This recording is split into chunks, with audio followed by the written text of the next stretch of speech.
Welcome back. Let's talk about how we can strengthen democracy in Nigeria and in Africa. So, context. There was an event, I think 2 days ago, where we had the special guest from Ghana, former Vice President Muhammadu Bawumia, who had talked about the fragility of our democracy and the need for political leaders to put the interest of the people above theirs. Well, other leaders of Nigeria also made presentation, including Atiku Abubakar, the former Vice President, who was the presidential candidate of the PDP in the last election. And he said a lot of things. It was quite a lengthy paper he presented, but he made some recommendations as to how to improve democracy, taking a swipe at internal democracy within political parties and also the role of the judiciary in protecting democracy, even saying what they do sometimes is a threat to democracy. Let's bring in to help us with this conversation the Executive Director, Civil Society Legislative Advocacy Center, CISLAC, joining us from our Abuja studio, Mr. Rafsanjani. Mr. Rafsanjani, thank you so much for coming on the program. Thank you very much, and good morning, Nigerians. Mr. Rafsanjani, I'm sure you have listened to a couple of the remarks being made.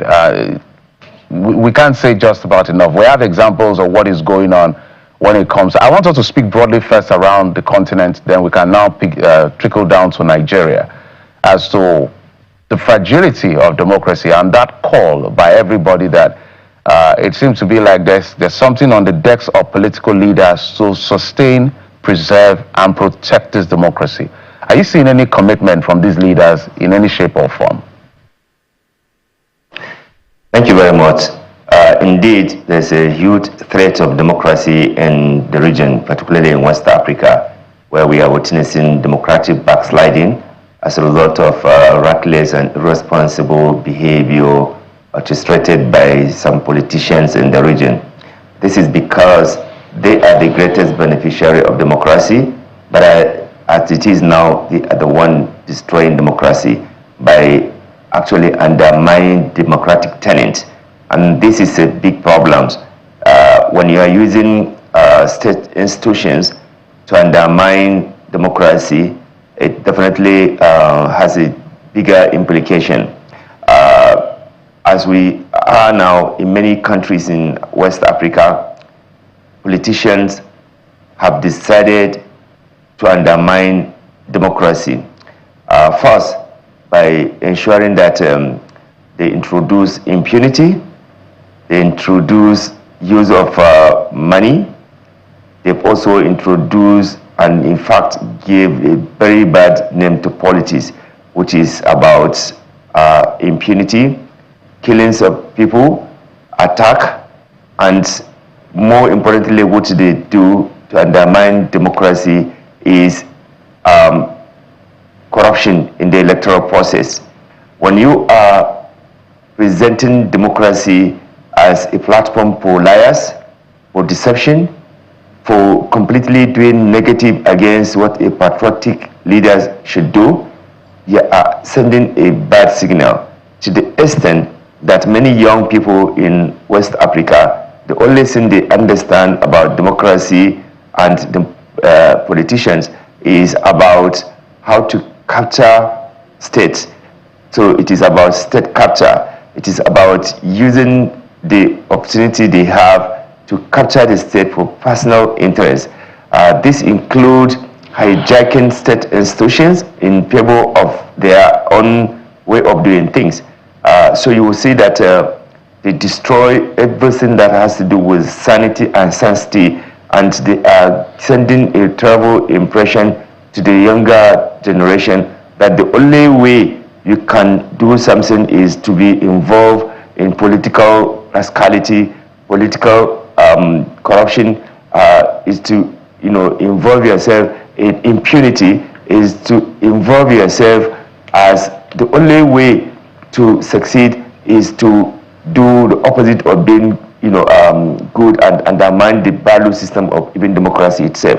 So when you have such situation, you will have absence of good governance, you will have absence of security and protection of the citizens, you will have governance being for the highest bidder, and public service completely distorted, merit completely undermined, and the effectiveness of the institutions completely undermine and bastardize, as we have seen in many states of Africa or West Africa. And to worsen the matter, this is, actually being seen and being promoted in Nigeria, where people keep on giving excuses that it is a young democracy. Young democracy does not mean that you should, ignore the democratic tenet. You should ignore responsible behavior. You should be lying. You should be involved in, destructive, of our institution, particularly the judiciary, and also even the political parties being for the highest bidder. This is not, justification. There's no way people should be justifying that we are having a, young democracy. We cannot continue with such kind of parties and then expect the citizens to still have hope and confidence in the system that has thrown them into serious chaos, serious insecurity, serious poverty, because all the politicians, in many instances, what they do is not really to pay attention to fixing the economy, to ensuring that democracy flourishes through development, through responsible behavior and leadership. And once this becomes the order, and the only thing you do is to democratize looting and stealing at various states of government, then that's a big challenge, and that's what we are facing. And there's no way you can expect the citizens to support such kind of system that exposes them into a huge socio-economic and political challenges. No, peace, no social amenities, everything virtually collapsing. And the worst part of it is that you cannot get justice unless you can procure it, or even at the security level, you cannot go to any, like for example, police station and be able to be in the manner that you should. Perhaps, Mr. Rafsanjani, social justice can only, stem from what we see in the internal party level themselves. If there's some form of justice, there's a semblance of legitimacy within internal party democracies in the country, and that is what is lacking. And I'm going to follow up on that, but. Dr. Monday Ubani has since joined us. Dr. Monday Ubani is the principal partner, Ubani & Co., former chairman, Nigeria Bar Association, Ikeja, and second national vice president, NBA chairman, NBA Speedo, that's the section of public interest and development law. He joins us via Zoom from Abuja. Dr. Ubani, thank you so much for joining us. And there's so much to talk about as far as this subject matter is concerned, particularly when you consider the theme of that event where the former vice president spoke, and the theme, it was a panelist on the theme titled Party Politics and Political Integrity, the role of political parties and opposition in democracy. But if you consider the role of the former vice president himself in what seems to be the crisis playing out in the PDP now, would you say that he holds that role as a custodian to speak to such matters as this, if he hasn't played a significant role in helping to clear the mess that the PDP currently finds itself in? And I'm talking about how he emerged as the presidential candidate of the party, and how that spiraled into a big crisis that saw the exit of the former national chairman, and indeed, the disaffection of the former governor of Rivers State and now FCT minister, which has seen him in some form of an aberration, being the current FCT minister in a ruling party that is other than an opposition party, the ruling party now in this case, but he is from the PDP. So what are your thoughts on the former vice president's role in speaking to this, with one finger pointing at institutions, but four others pointing back at him based on the challenges of his own party? Yeah, that is, thank you very much. That is a brilliant question. And I think that the day all of us will really, take a very hard look on ourselves, and the role we are playing concerning the development of Nigeria, and then probably put the blame where it's supposed to be appropriately, we may be able to find a solution to Nigerian multi problems, that is actually retarding our growth. I was also taken aback, and it's debatable where the former president, the vice president, in the course of that discussion, was blaming the judiciary entirely as posing the greatest threat to democracy. And there was no hard look, on the political happenings, within the political party, the desperation of politicians, and of course, some of the systemic problem, like issue of institution that is so weak, to really checkmate what goes on, that probably leads politicians to become so desperate in order to, win election at all costs, knowing fully well that when they come in, they have unhindered access to the treasury, and then do all manner of things in order to retard our growth. And so what we are saying is that, look, everyone must take a hard look at himself, and know what role that person has played towards Nigeria's lack of development. The elites have played much more dangerous role in keeping Nigeria where we are. We have not been able to really advance, because of the interests of the elites, that have actually been, at variance with Nigerians' interest. The former vice president, did a lot in terms of when he wanted to contest, in 2023, and there were issues raised by some of the political members saying, look, how can you come from a region and you have the chairman also from that region? Try as much as possible to show some level of equity and justice, and that advice was ignored, even though whether the person was saying it from a selfish point or from the point was that there was a point being made that you can't produce the chairman of your political party while you're also running for the presidency. That issue was not addressed, and of course it has led to what has really scattered PDP as I speak. They are not playing the role as an opposition, and I don't know whether they can recover even to play that role, before 2027, because of the internal wrangling, and there seems no end at all to issue of the crisis that is actually bedeviling that political party. So Atiku cannot in any way absolve himself, with due respect, from all the crises that is actually. He was once a vice president also of this particular country, and the judiciary was blaming solely, really played a role, even in reversing some of the some injustices he suffered while he was vice president. The judiciary was there for him. I'm not saying that the judiciary has performed extremely well without any fault. There are issues, and those issues are fundamental. They are systemic, and we need to address all of them holistically rather than probably singling out only one institution to blame as being part of the problem, that is actually withholding our growth in Nigeria and all that. So my take is that everyone has played a role. It's a combination of many factors, including the executive, including the legislative, including the judiciary. There are issues with us, but there are more fundamental issues that is making Nigeria not to make progress in our democratic march, because those issues have not been addressed. And unless we address them, we cannot move forward as a nation. Well, in his defense, by the way, that paper was not presented by him. It was presented on his behalf.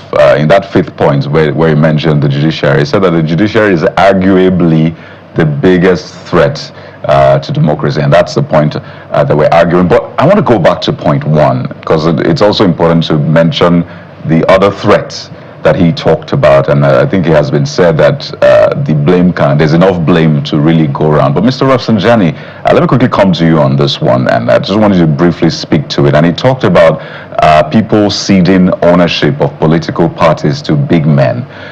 So in essence, you have the biggest funders of political parties, in fact, the major funders of political parties, the governors or the big politicians. And for him, he says all this Atiku is rich, Obi is rich, Tinubu is rich, and that's the same person carrying the party must end. So again, the blame going around. But I think that the people take a large chunk in this one. He says that people, that's the masses, the average Nigerians, need to also put money, fund political parties, something you invest in such that you can have a say in it. Else, they will not have a say, and the parties will keep churning out the same kind of people results that we see them churning out. So do you think the people also should take a fair share of the blame, Mr. Rafsanjani?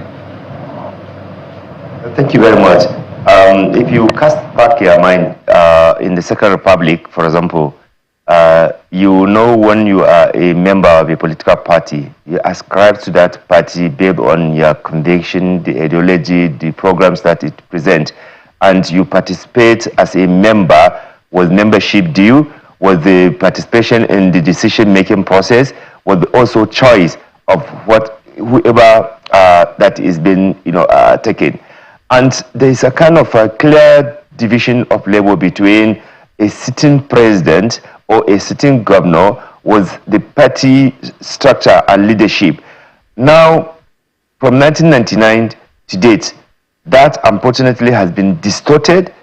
That has created the major reason why you see that it is the president at national level that decide whatever he wants, that the party leaders are more of like an extension for his, if you like, his,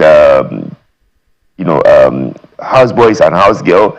They don't have any role or power to point out the president or the governor who takes control of the party structure, who dictates and determine what happens. So he sack and fires anybody he likes within that party, and the governor, for example, decide and determine who becomes a senator, who becomes a House of Rep, who becomes local government chair, who becomes state assembly, who even becomes ambassador, or even appointment of certain, appointment within the quarter of, that state. So this is very dangerous because they come with money and they call them party leaders. And unfortunately, sadly, this started with Obasanjo when, he becomes the party leader. You are the president and you are the party leader, and if you are a governor, you are the party leader at the state, and then at local government. So that's destruction of the party functionality and the independence of the party, and the role that it's supposed to play to promote democracy happens sadly from 1999 when Obasanjo takes over as party leader. Now since then, the governors have actually expanded this control and dictatorship by completely alienating, effective party membership. So it is only when you have the opportunity to participate in the decision-making processes in the party affairs that you can contribute, that your decision can hold water. Other than that, whatever the governors, whatever the president wants is what will happen in that political party. And therefore, we have alienated political party members' participation and ownership. So the kind of political parties that you have are just owned by some few individuals, particularly governors and the president, because those are the people who determine what happens, not the membership of the political party members. That's a big threat to party participation. All right, Mr. Rafsanjani, let's take it back to Mr. Ubani. Mr. Ubani has begun to wind down on this particular conversation. I know this question has been asked over and over, but we'll not stop asking it until we get it right. Sometimes it's quite difficult to expect politicians not to be politicians, including being mischievous. It's part of the game. Institutions are the people we should focus on. How do we rebuild it and strengthen it so that no matter whatever shenanigans any other person does, institutions are there to check them? Yes, and that is where the judiciary comes in, because virtually all the countries that have very strong institutions, one way or the other, the judicial arm of government, played a very role in, affirming their authority, because the power you have is derived from law, and there must be an institution that acknowledges and affirms those powers that are granted to you, that you are very, very strong. Despite all the things that Trump did, while he was president, he would have had his way if the institutions in America were very strong. So it is important that institutions are allowed to work, but there is an arm of government that actually affirms that institution, that is derived from legal framework. That is a legal framework that defines powers and responsibilities of any institution. So the moment the judiciary is bold enough to make a pronouncement, that this institution has this power, and that power is actually affirmed and then executed. Again, it's an issue of execution, because we also have issue of executing court judgment, which lies squarely with the judiciary, with the executive. So we must also empower the judiciary. Maybe another day we discuss about the issue of judiciary and independence and all the issue of autonomy and issue, or even executing his judgment when he gets that particular judgment. We should allow execution to be done by a different arm that is actually attached to the judiciary, because when they make pronouncement, most time it's not obeyed and is actually observing disobedience. So we must allow judiciary to make pronouncement, affirms institutional power that is guaranteed by law, and then execute it. That is the only way we begin to make our institutions to be very, very, very strong. But what we have in Nigeria is, powerful men and women and all that, and it's not healthy, for our growth. We must make sure that our institutions are very strong. The desperation of politicians when they come in and mess up the entire institution is what we should not allow to stand. But judiciary, as I said earlier, has a role to play in affirming and then executing. If we do that, then we can be able to strengthen our institution. That will be my take on that. All right. We must thank you both gentlemen for coming on the program. Dr. Ubani is the principal partner of Ubani & Co., also former chairman, Nigerian Bar Association in Ikeja, and the second national VP of MBA Spidal. We also had with us Rafsanjani, Executive Director, Civil Society Legislative Advocacy Center, who joined us from our Abuja studios. Thank you so much for coming on the program. We appreciate you. Thank you very much. All right, I'll take a quick break now. When we come back, we're going to talk about the West African sub-region. I think today is the day when Mali, Burkina Faso, and Niger will actually officially exit ECOWAS. They made that threat. ECOWAS has accepted. It begins today. We'll be bringing you that conversation in just a moment. Join us again.